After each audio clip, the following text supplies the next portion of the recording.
Back for more then, Commander. In this particular lesson, we'll be going over some of the more advanced play mechanics that will separate the men from the boys. From earlier lessons, you should be aware of the Allied spy and some of his capabilities by now. Spies can disguise themselves as enemy units. Only scout units, the Allied attack dog, Soviet war bear, and Imperial burst drone can detect disguised enemy units. Spies and Imperial shinobi can also infiltrate enemy structures. When you infiltrate a structure, it'll impair your enemy's base in various ways, which should give you the upper hand. For example, if you infiltrate that enemy reactor, the entire base will power down for a while. Go ahead and infiltrate the instant generator by right-clicking on it whilst your spy is selected. Like my new look? Indeed.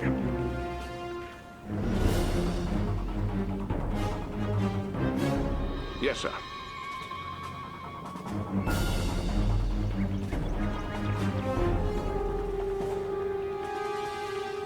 I'll have a look around.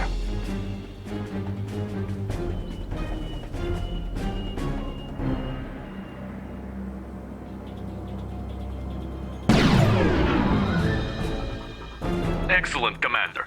By infiltrating their generator, you've brought down their entire base's power, which in turn powered down their base defenses. That will certainly make it easier to destroy their base.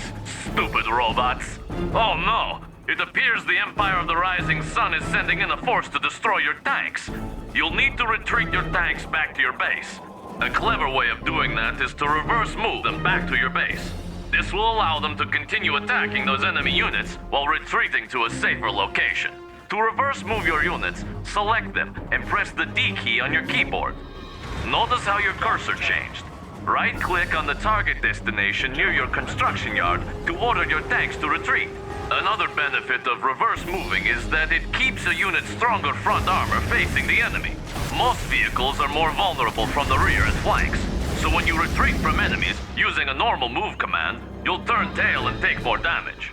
Reverse moving allows your unit's stronger front armor to take the brunt of the fire. Good job, sir. Your units made it back and were able to whittle down those enemy tanks health enough for your base defenses to finish them off. Had you issued a normal move order back to your base, your Guardian tanks might not have fared as well. Incidentally, should the enemy catch you off guard with an attack, listen for audio cues from your intel officer and visual cues on radar to tip you off. To jump to the most recent radar event, just hit the spacebar. Enemy commando detected. Or to get back to your main base from anywhere in battle, tap the H key.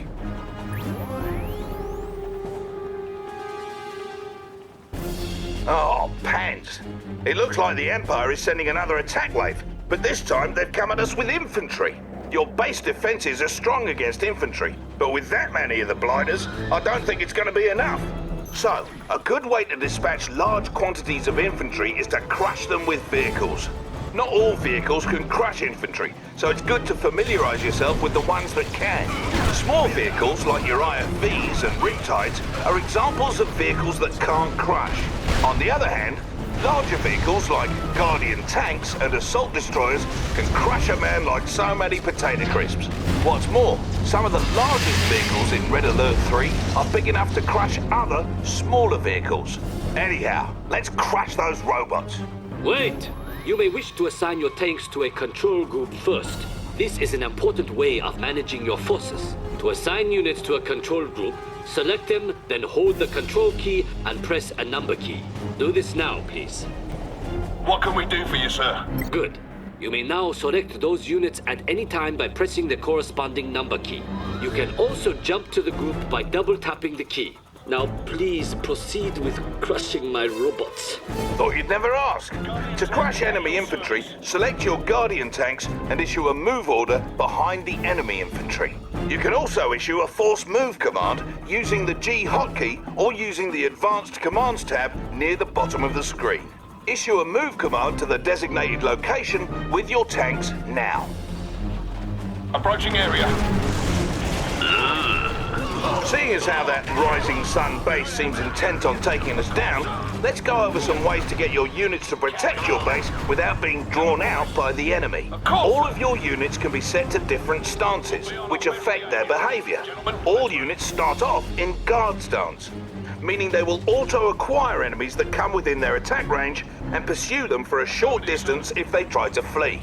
Once the dust settles, your units will return to their original positions.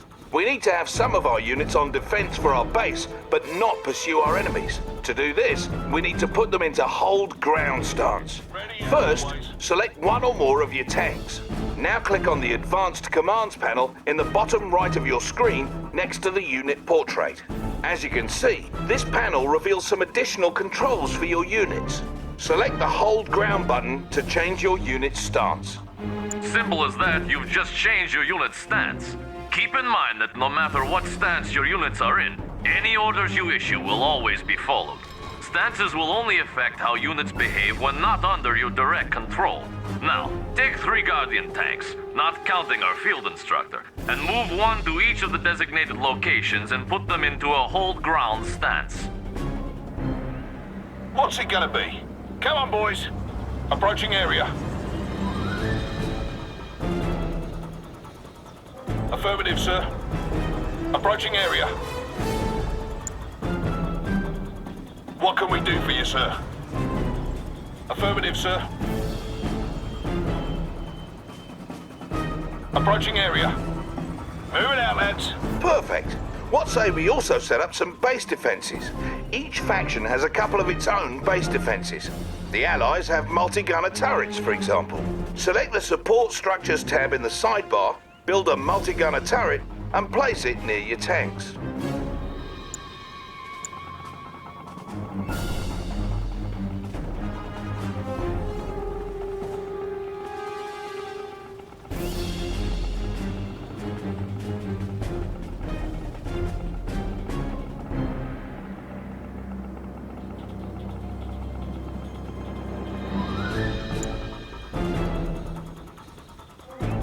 Multi-gunner turrets change weapons if you put different infantry into them, though the rocket launchers they use by default should be handy in most cases. You can also build walls from your support structures queue. To do so, build and place one wall segment, then build and place another along the same row as the first. You'll see the build grid show green to indicate where you can form a solid wall. Careful though, each wall segment costs you, so longer walls are more expensive. Walls are useful for blocking smaller forces like those pesky engineers, always trying to steal your structures. Go on and try building a solid wall at the front of your base.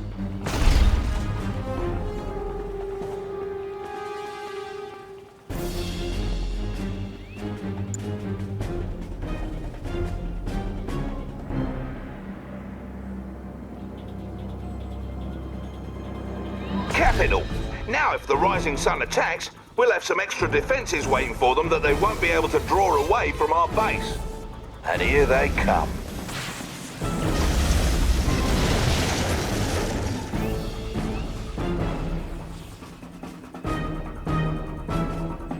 As you can see, they've decided to retreat back to base, but your Guardian tanks stood their ground and didn't continue after them. Had your Guardian tanks followed them back, they most likely would have been destroyed by the Empire's own base defenses. Yes, the Empire's base defenses are quite impressive. You may need to use combined arms to defeat them. In fact, if you depend overmuch on just one or two types of units, you are bound to fail. Thankfully, it is easy to manage multiple types of units at once. Try selecting all your combat forces on the battlefield using the Q key. Good. Notice you have multiple unit types in the contextual tab in your sidebar at right. One type of unit in your group will always be selected. To cycle between unit types, simply tap the tab hotkey. Try this now. Switching unit types in this fashion makes it easier to use your mixed group special abilities without deselecting the group. We should also briefly touch on waypoint mode for its useful. Waypoint mode lets you queue up move or attack orders. To use waypoint mode, hold the Alt key while issuing move or attack orders as normal with units selected. Your units will complete the orders in sequence.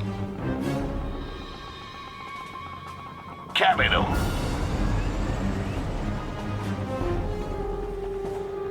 Come on, boys. Now, earlier we had mentioned how directional armor comes into play during battles. Another type of armor bonus your units can receive comes from an automatic reaction to enemy fire called suppression. Suppression only affects infantry units. When infantry units become suppressed, they go prone on the ground and continue firing. Suppressed infantry are slower, but more resistant to damage. Send your infantry into that city square there and attack that garrison structure. Up, go, go! Making a move.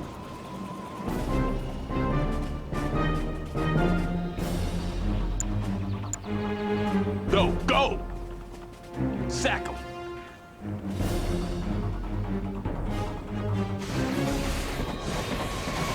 Banzai! As you approached the structure, your units came under enemy fire, and some of them were suppressed as a result of the enemy attacks. Due to this suppressed position, your units could absorb more damage and in turn deal more damage to that enemy structure, allowing them to destroy it. Oh! What was that for? That was for my robots.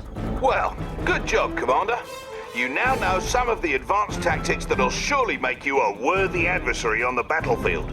And would you believe it, there are still more advanced tactics and commands for you to learn.